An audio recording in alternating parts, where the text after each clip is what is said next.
sí, faltando apenas un minuto para comenzar esta nueva transmisión, dispareunia y vaginitis. Les voy a presentar a quien va a ser el moderador de esta transmisión, el doctor Miguel Ángel Fernández. El doctor es especialista en tocoginecología y climaterio, es máster en climaterio de la Universidad de Madrid, miembro fundador de la comisión directiva de AMA, miembro de la comisión directiva de SOGBAR, Sociedad de Ginecología y Obstetricia de Bariloche, y es médico de staff del Servicio de Obstetricia del Instituto Materno Infantil de la ciudad de Bariloche. Buenas tardes, Miguel, ¿cómo estás? Un gusto saludarte. Hola Patricia, ¿cómo estás? Muchas gracias por la presentación. Buenas tardes a todos, a los que nos están escuchando, a los disertantes y todo. Bueno, hoy en el webinar vamos a hablar de dispareunia y vaginitis, actualización. Hoy vamos a contar con dos temas interesantísimos: dispareunia, develando sus misterios, a cargo del doctor Bernardo Kupfenberg, y candidiasis vaginal, cuando la recurrencia es un problema, a cargo del doctor Adrián Orsini. Bien, antes de empezar con las charlas, quería agradecer a la gente que ya se está conectando de diferentes partes del país, incluso de países limítrofes y no tan limítrofes. Agradecemos a la gente de Santiago del Estero, Río Cuarto, de Buenos Aires, de Corrientes, Santa Fe, Bahía Blanca, Salta, y de los países que nos están viendo también de Lima, Perú, de Uruguay, Paysandú especialmente, y de Venezuela. Bien, se van a ir llegando y lo vamos a ir mencionando.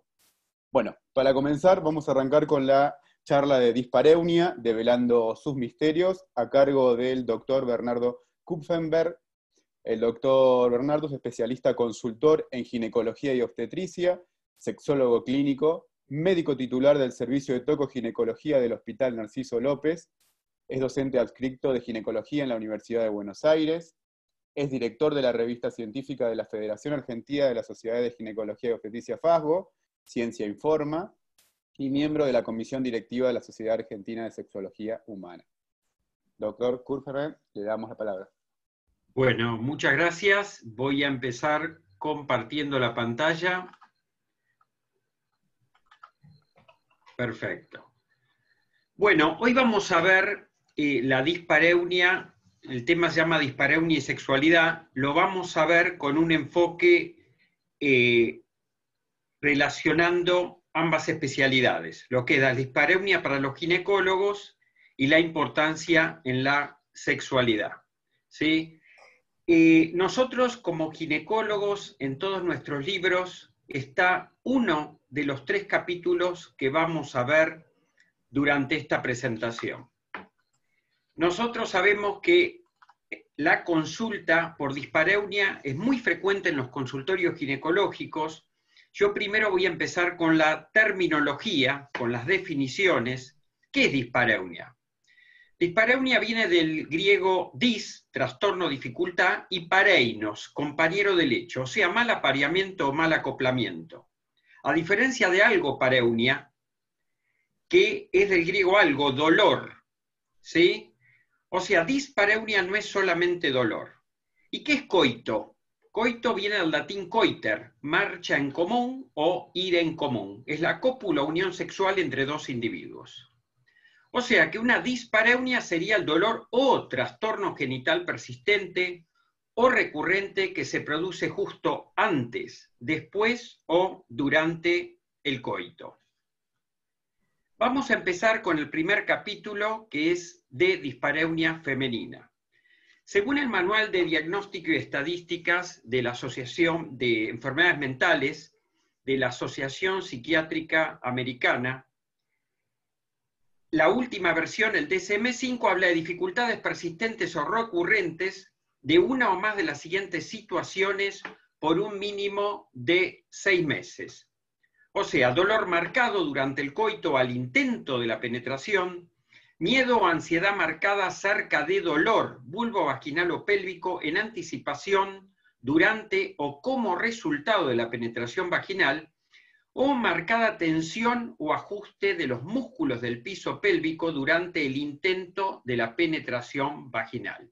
Fíjense que hubo una modificación entre la clasificación anterior y la actual, donde la dispareunia se unió al vaginismo para formar los desórdenes de dolor genitopelviano o desorden de penetración. Epidemiología. A ver, la incidencia de la dispareunia es difícil de determinar debido a que las mujeres no suelen recurrir a la consulta. Su prevalencia se sitúa aproximadamente 10-15% de las mujeres en edad fértil y al 45% de las mujeres posmenopáusicas. Etiología. Vamos a clasificar la etiología por inicio, frecuencia o localización.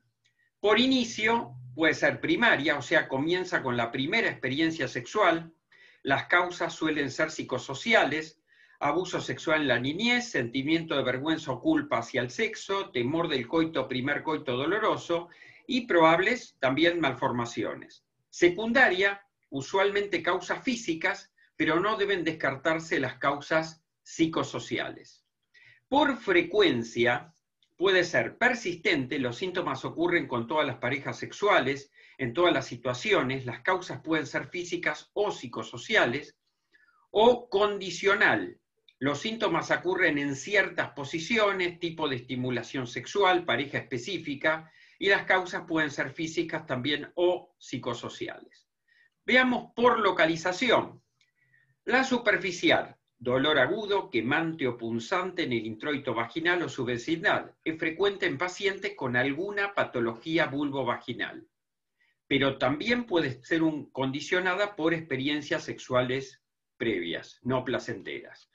La profunda, el dolor se experimenta en la pelvis durante la introducción profunda del pene en la vagina, y las causas pueden ser muchas enfermedades ginecológicas, ¿sí? Como tumores, endometriosis, cirugías previas infecciosas. También se modifica y puede ser importante la posición sexual.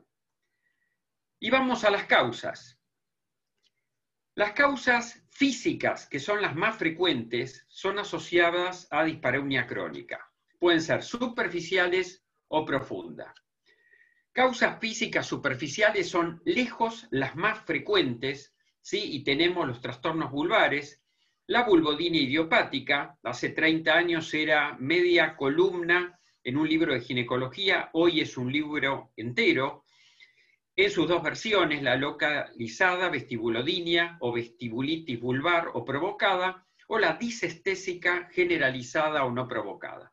Y la orgánica, las infecciosas, de las cuales el doctor Orsini se va a explayar, las dermatopatías, mutilación genital femenina, no se ve tanto en Argentina, pero en países europeos y África se ve mucho, labios menores hipertróficos, condilomatosis y el síndrome de Behçet. Trastornos vaginales, vaginitis, vaginismos, prolapsos, traumas, radioterapia previa, tamaño de pene, himen no perforado, septo vaginal y la sequedad vaginal, que puede darse por hipoestronismo o estimulación sexual inadecuada.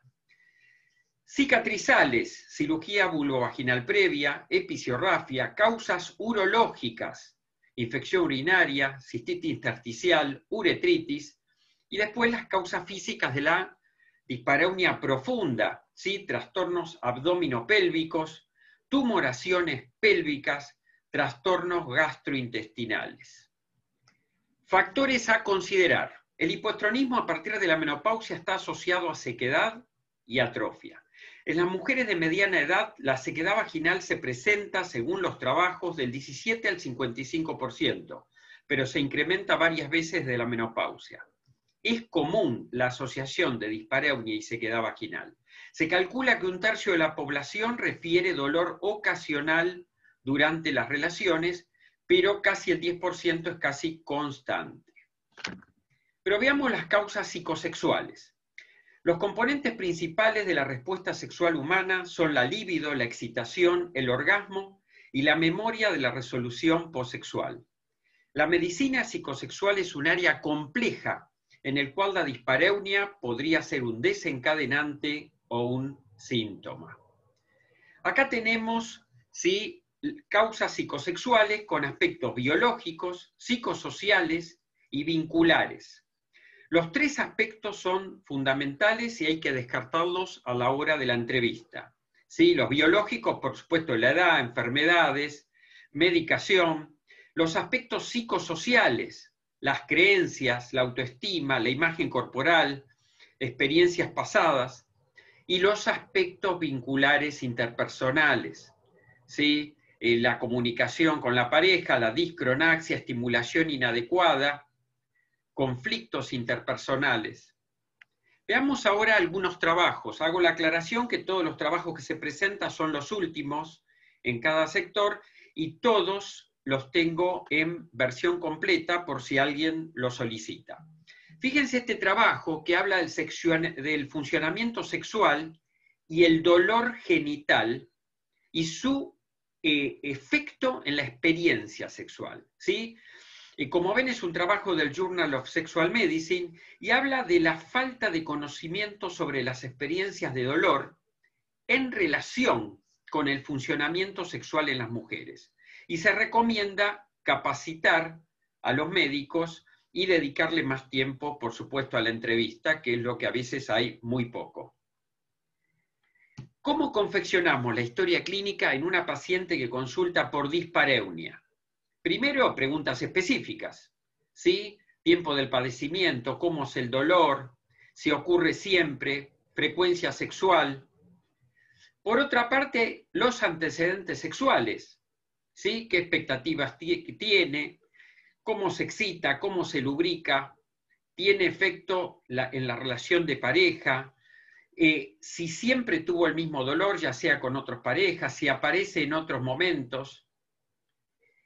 El examen físico, fundamental. El examen físico, esto va dirigido sobre todo cuando lo hacemos en el hospital, debe ser cuidadoso, adaptarse a las circunstancias de la paciente para que se sienta segura y confiada que uno puede detener el examen. Puede ser que en este examen no se complete el objetivo de ver y tratar.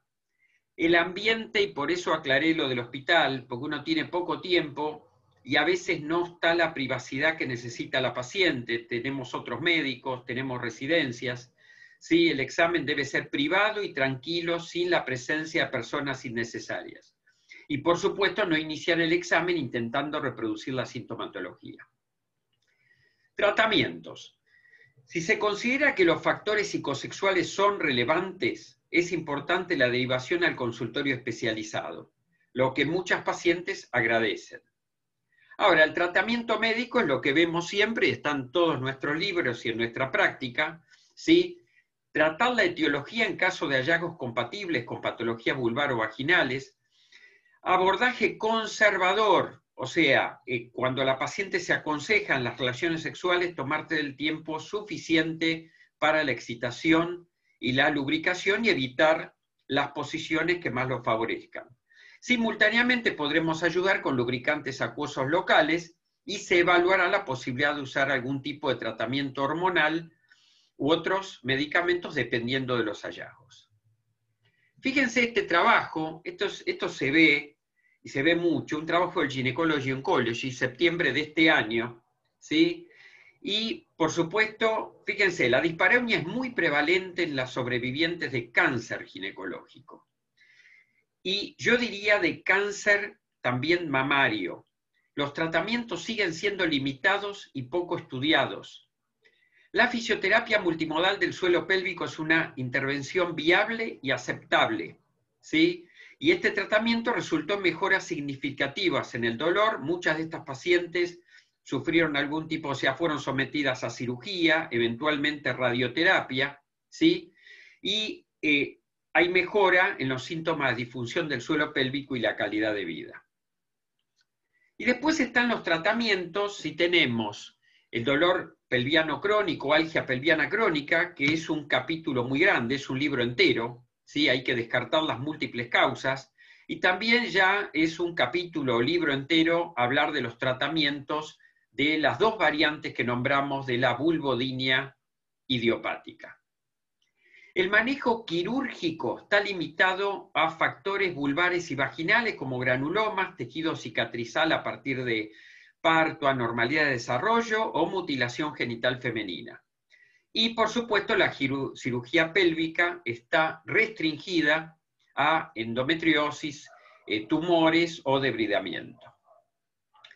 Vamos ahora a un capítulo especial que de alguna manera es parte de la dispareunia femenina, que no lo vemos tanto como ginecólogos y no está desarrollado en nuestros libros, que es el vaginismo. El vaginismo es una disfunción sexual caracterizada por un espasmo involuntario, molesto y en ocasiones doloroso de la musculatura que rodea la vagina. Cuando yo hablé de la definición, hablé que eran trastornos, no siempre dolorosos, que podían ser en anticipación, no durante la penetración o después de la penetración. El vaginismo es el típico ejemplo de lo que es un trastorno en anticipación, ¿sí? Es todo un capítulo como tratamiento para orientación. En realidad, el tratamiento es bastante exitoso, es la modificación del comportamiento, ¿sí? Mostrándole a las pacientes el papel de los músculos vaginales, del piso de la pelvis. Se comienza con uso de entrenadores y una paciente que ya está adaptada al uso de los mismos va aumentando el tamaño. Después ya la penetración puede ser controlada por la paciente y en pareja comienza a controlarlo la pareja y sucesivamente hasta la penetración del pene mismo.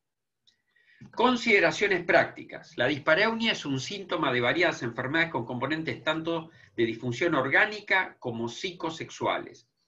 Las causas infecciosas son una de las más frecuentes.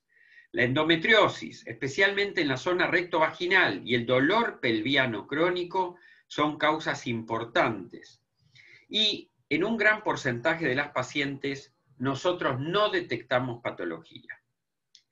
Pasamos a la segunda parte de esta disertación que, por supuesto, casi no está en nuestros libros ni siquiera de obstetricia, que es la dispareunia puerperal. Es esperable durante el puerperio la disminución de la libido, pero ninguna mujer debería esperar molestias o dolores en la penetración. La dispareunia posparto puede ser física, psicológica o una combinación de ambos. Fíjense, de causa física o orgánica, ¿no? Una episorrafia deficiente, trauma perineal con tejido cicatrizal y la sequedad vaginal de causas orgánicas. La lactancia aumenta la prolactina, disminuye los niveles de estrógenos, progesterona y andrógenos, provocando además disminución de la libido, sobre todo los 3 primeros meses. Y por supuesto, la anticoncepción hormonal con la sequedad vaginal que produce. La dispareunia profunda. Perdón, ¿sí? Bernardo. Sí. Perdón. ¿Podrías maximizar la presentación, ponerlo en pantalla completa para que se vea mejor? Por supuesto. De paso, mientras lo haces, vamos a agradecer al Laboratorio Sandrómaco por el patrocinio de esta transmisión con su nuevo producto Macrilóbulos. Mientras el doctor adecua la imagen de la presentación para que todos ustedes la puedan visualizar mejor. ¿Lo logramos, Bernardo? Ya está, ¿sí está bien? Eso es mi máxima presentación en tamaño, ¿eh? En modo presentación, te decía. Está puesto. Bueno, ok. Yo por lo menos, ahí está. Vamos a ver. Esperen un segundo, pero para mí está puesto, a ver. Bueno, dispareunia profunda. Bueno, secundaria a desórdenes ginecológicos urológicos como la cistitis, uretritis, el conocido síndrome de Allen-Masters y las adherencias postquirúrgicas. Un momentito. Dispareunia psicógena. En general se deben a experiencias traumáticas durante el embarazo, trabajo de parto o parto, y suelen asociarse a ansiedad o depresión. Y por supuesto hay que tener en cuenta la depresión puerperal. La dispareunia, los datos complementarios que podemos presentar son los siguientes y son bastante interesantes. Varios estudios reportaron que el 62 al 88% de las mujeres reiniciaron el coito entre las 8 y las 12 semanas posparto. Fíjense el estudio de Barrett, ¿sí? Un estudio del año 2000 del British Journal, estudiaron una población de casi 800 mujeres hasta los 3 meses del parto, un 62% refería tener relaciones sexuales dolorosas. A los 6 meses disminuyó hasta llegar a un 31%, pero solamente el 12% de las encuestadas refirió tener dispareunia al año previo, o sea que se habrán agregado un 20% de las pacientes. La dispareunia superficial a los 3 meses del parto se asociaba al tipo de parto, a la extensión del trauma perineal y a la dispareunia previa al embarazo, pero solamente los 2 primeros no eran factores significativos a los 6 meses del parto. O sea que en teoría a los 6 meses del parto, el único factor que seguiría son las experiencias previas al embarazo. El miedo a la dispareunia posterior al parto es a veces la causa citada por las pacientes para solicitar una cesárea programada. Sin embargo, en un estudio realizado por Gage se reveló que el 30% de las pacientes presentaron dispareunia puerperal a pesar de ser sometidas a operación cesárea.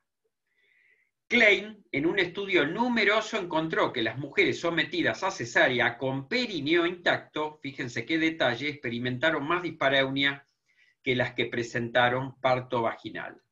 Ahora, fíjense este trabajo del Journal of Sexual Medicine del 2020.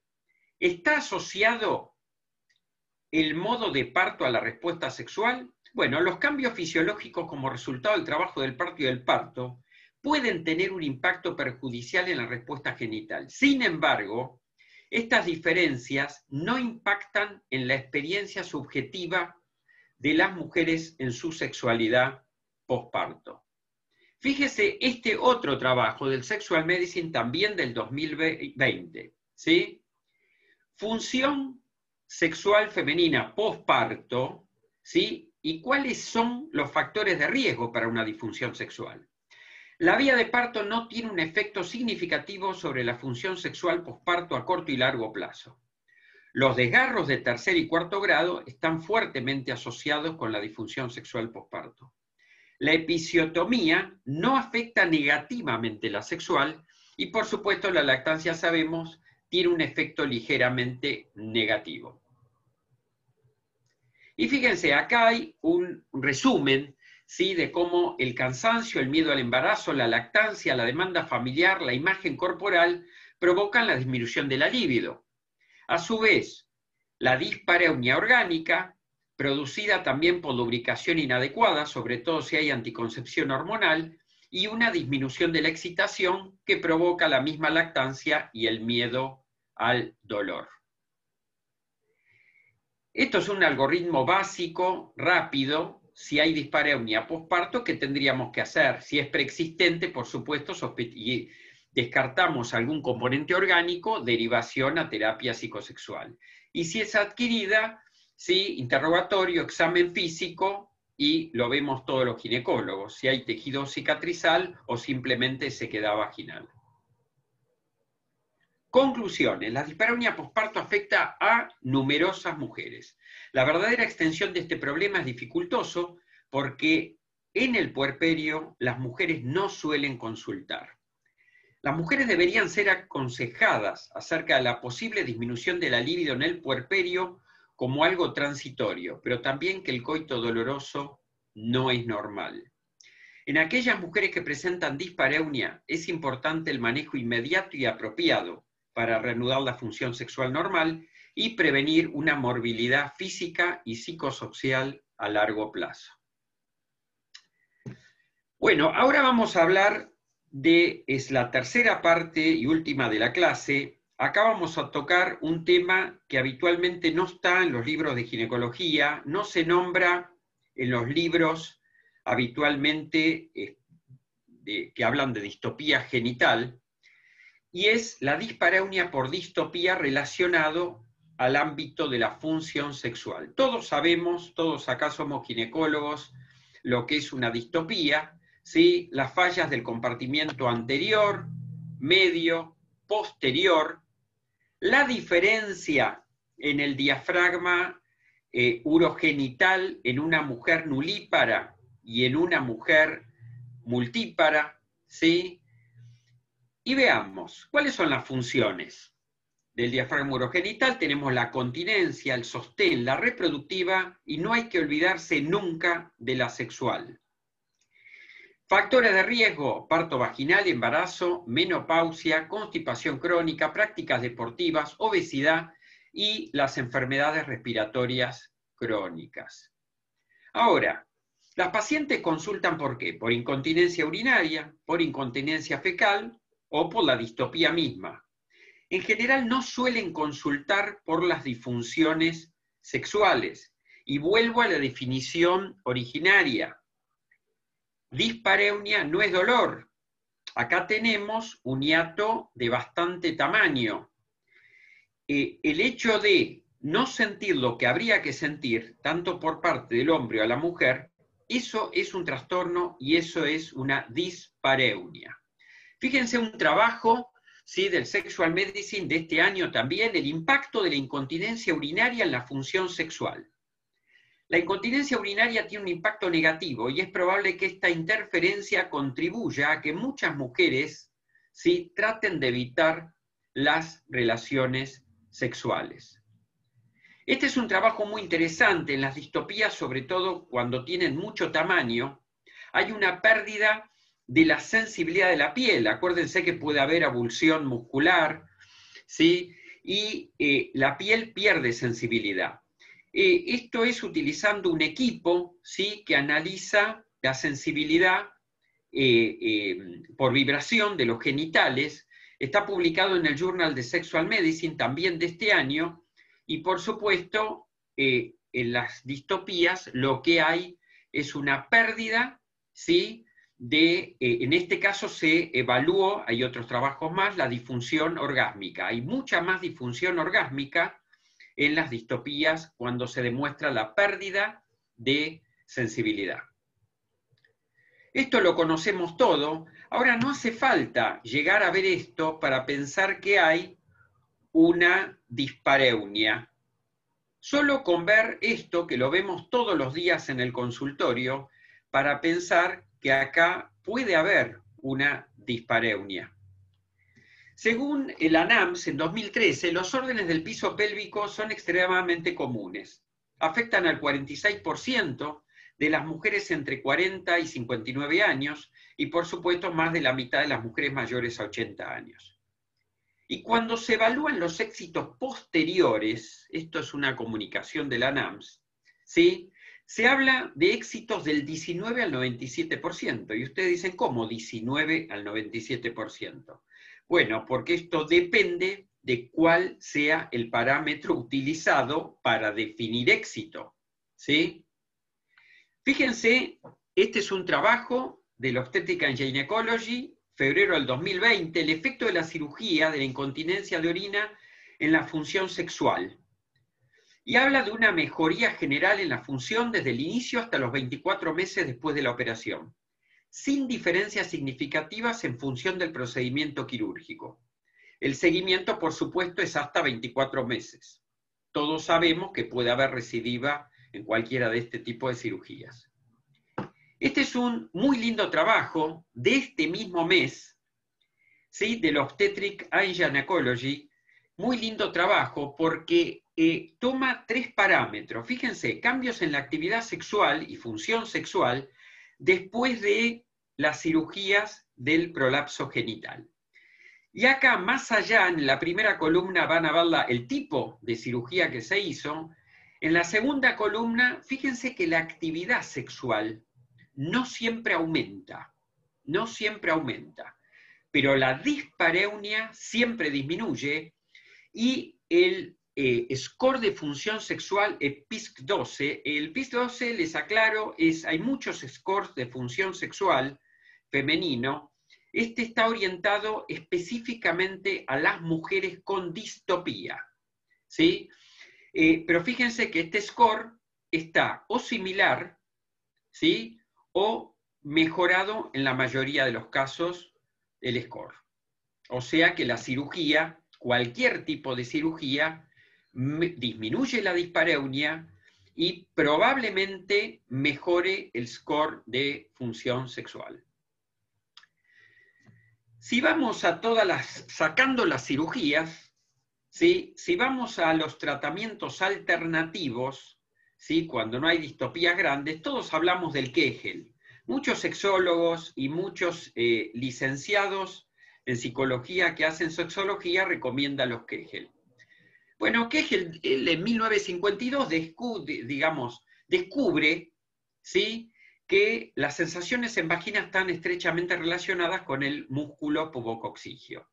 Y recomienda los famosos ejercicios de Kegel, ¿sí?, que, aclaro, hay que hacerlo todos los días, ¿sí? Y fíjense, esto por supuesto con los años, la tecnología fue mejorado y con el mismo fin, y otros también, pero básicamente con el fin que estamos hablando ahora, están los aparatitos, ¿sí?, de biofeedback, ¿sí?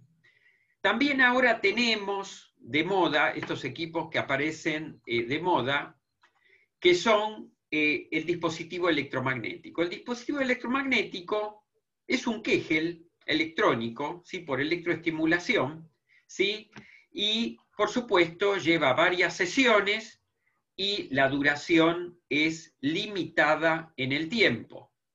Si vamos a un trabajo con evaluación electromiográfica, ¿sí?, de este tipo de estímulo, ¿sí?, por supuesto que es mucho más efectivo que la estimulación eléctrica que a veces se utiliza en pacientes posparto con un éxito relativo. Y por supuesto no puedo dejar de nombrar, sí, al láser, tan de moda hoy día, porque las propagandas hablan de en el láser mejore la función sexual. Bueno, en realidad, sí, hay ciertas indicaciones, ¿sí? Ustedes saben que a veces hay mujeres que tienen contraindicado cualquier tipo de tratamiento hormonal. Bueno, el láser produce mejoramientos en estas pacientes. También la duración es limitada en meses. Trabajo del Sexual Medicine del 2020, ¿sí? Y habla que el tratamiento con láser es un método efectivo y seguro, ¿sí? Sin embargo, se necesitan más ensayos controlados y aleatorios para confirmar estos resultados con mayor nivel de evidencia clínica. Bien, bueno, como ven, ¿sí?, la relación que tiene la dispareunia, creo que haber sido claro, con la sexualidad, y por supuesto que no todo se basa en un librito. Muchas gracias. Muchas gracias, doctor. La verdad que la charla fue clarísima. Vamos a dar comienzo a las preguntas. Invitamos a todos los que nos están viendo a escribir las preguntas, así las vamos mencionando. Bernardo, nos preguntan algo acá un poco más específico de pacientes postquirúrgica, histerectomía total versus histerectomía subtotal. Si hay más riesgo de dispareunia en alguna de las dos pacientes. No, depende siempre el motivo de la histerectomía, ¿sí? O sea, si fue por un tema oncológico, si recibe o no posterior radioterapia, depende cómo estaba el hiato previamente. O sea, si la paciente tenía algún tipo de distopía o disfunción del piso pélvico previo, ¿se entiende? Pero la presencia o no, que siempre es lo que se habló, del cérvix uterino, ¿se entiende? Porque algunos decían, no, le dejamos el cuello, hacemos la histerectomía total, queda solamente la cúpula. No, no hay demostración que cambie la incidencia de dispareunia en pacientes con histerectomía total o subtotal, porque las variables no tienen que ver con ese factor, tienen que ver con los factores vaginales, vulvares y del piso pélvico. Bien. Y hay otra pregunta también, Bernardo, un poco más específica, algo del síndrome de Allen-Master. Nos están preguntando. Sí, en 1955 Allen y Master publican en el Journal of Obstetrics and Gynecology, ¿sí?, un trabajo sobre el dolor pelviano producto de la laceración del ligamento ancho, posterior a los partos, sobre todo a los partos traumáticos. En 1972 se publica un trabajo en el European Journal de Gynecology Obstetrics, ¿sí?, hablando de los posibles tratamientos, ¿sí? Incluso ahí se nombra que había que, digamos, hacer la laparotomía. Eran épocas que todavía no había laparoscopía, entonces se habría Entonces se suturaban los ligamentos, y como se asociaba frecuentemente con úteros en retroverso flexión, ¿sí? También se proponía en ese momento una cirugía que es la famosa cirugía de Doleris, que es plicar los ligamentos redondos y llevarlos a la pared anterior del abdomen para corregir la retroversoflexión. Eran épocas que se le daba mucha más importancia que ahora al útero en retro, ¿no? Pero de todos modos, el síndrome de Allen-Master con la laceración del ligamento, sí hay muchos trabajos que, aparte del dolor pélvico crónico, causa dispareunia profunda, se lo asocia con hemorragia, con hemoperitoneo inmediato posparto. Hay muchos reportes de eso. Hay uno hace poco en la revista chilena, ¿sí? También llamado el síndrome de Allen-Master, el síndrome del universal joint, porque al lacerarse los ligamentos anchos, el cuello del útero queda sin fijación y queda con una hipermotilidad. Bien, perfecto. Bernardo, nos preguntan en qué casos recomendás el tema de acompañamiento terapéutico en caso de dispareunia de la paciente. Bueno, el tema es que, a ver, como sexólogo somos un equipo y estamos permanentemente acompañados con licenciados en psicología, ¿sí? Que además son especialistas en terapia sexual.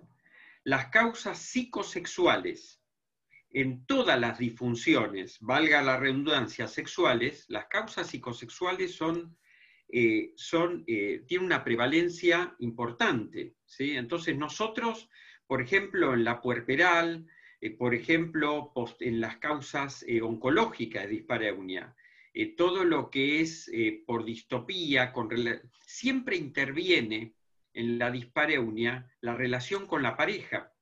Y bueno, la terapia psicosexual es una terapia de sexualidad y es una terapia de acompañamiento con la pareja, ¿sí? Se trata a los dos. Pero en estos casos es fundamental. La sexualidad es multifactorial y la dispareunia es multifactorial. Todas las disfunciones son multifactoriales. Y como médicos a veces no estamos capacitados para hacer terapia sexual o no tenemos el tiempo para hacer terapia sexual. Entonces, cuando se sospecha, yo lo puse en una placa, cualquier causa psicosexual, nosotros lo derivamos al consultorio al especialista correspondiente. Bien. Y algo como un comentario también hicieron con el tema que hablaste de la dispareunia puerperal, también hablaban de la dispareunia en el embarazo. Si lo ves como causa más frecuente anatómica o algo psicológico por el tema del temor de la mujer, por el embarazo en sí. Las dos, a ver, en el embarazo puede haber alguna incomodidad, ¿sí? Pero no debería haber ninguna dificultad anatómica.